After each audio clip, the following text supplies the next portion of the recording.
Talk Ian. It's such a pleasure to see you again. Thank you for riding with me. Thank you. And it's great to be in your yellow cab. It makes me think I could be far away in New York, perhaps. Well, you're in the golden city of Johannesburg, exactly, right. And we have lots to talk about. Not a bad way to end the week, Ian. A good way. And great company. Thank you. Thank you. I'm honored. But good news for consumers. Is it good news for consumers, given the MPC's decision to keep the repo rate where it is at 5.5%? It's a relief. There's such a large part of the population who have been recently joined in the middle market in responsible jobs where they're getting properly rewarded, and what they have done is to go out and purchase what they were denied, quite incorrectly denied for so long: a decent home in a decent suburb, a motor car, and they're able to afford quality education and medical care, and all these things which weren't available in the past, they've now bought, but a lot of it on credit.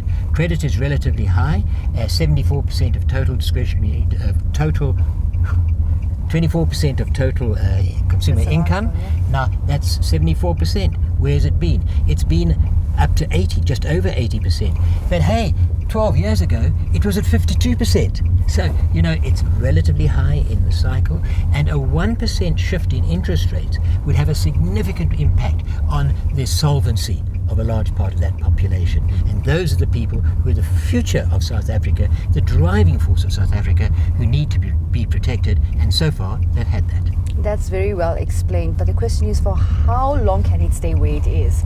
Well, talk is out there that it's just going to go up and up and up, and consumers are going to dig a deeper hole for themselves. I don't know if they're going to dig a deeper hole, because we can see that spending is slowing. There's no doubt about that. You can see broad household expenditure is slowing quite considerably.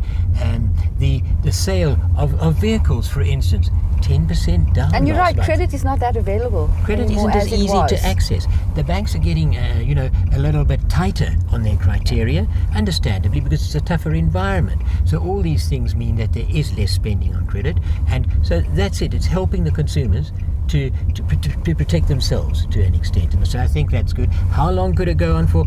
All depends on inflation.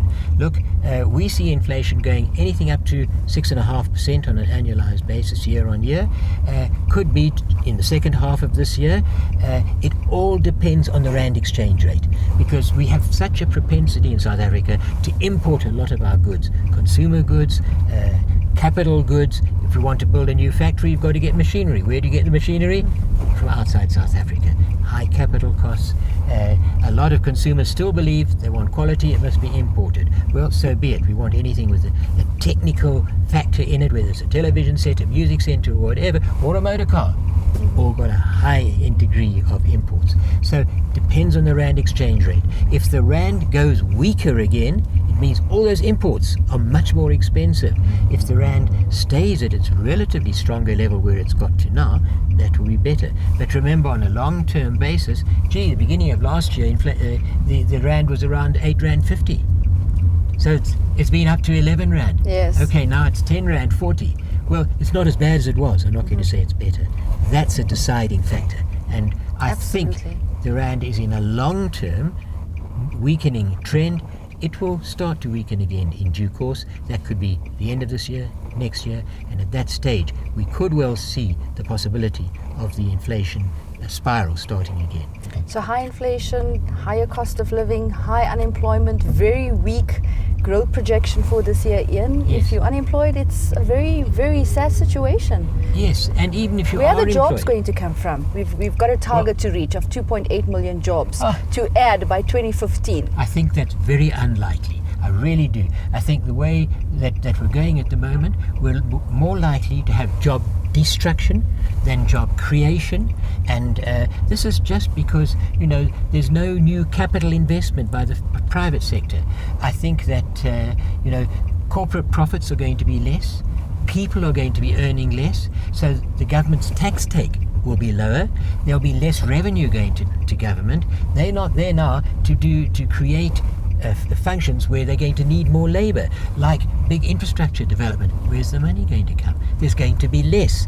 That's going to go primarily, or a lot of it, on social services.